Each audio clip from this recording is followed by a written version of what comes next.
নমস্কার বন্ধুরা, আমি মধুমিতা। আপনারা দেখছেন সবুজের সন্ধানে। বন্ধুরা, এই সময় ড্রাগন গাছে কিন্তু ফুল আসার সময় হয়ে গেছে।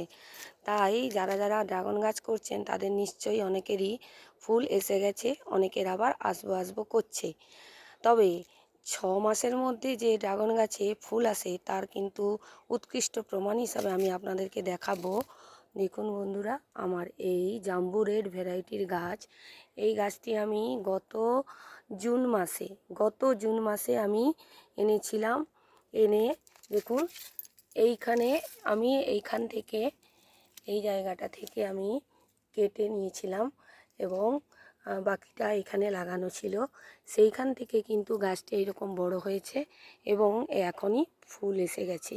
তাই আপনারাও কিন্তু এইভাবে গাছ লাগান, ড্রাগন ফলান ছাদ বাগানে। সবাই ভালো থাকবেন বন্ধুরা, নমস্কার।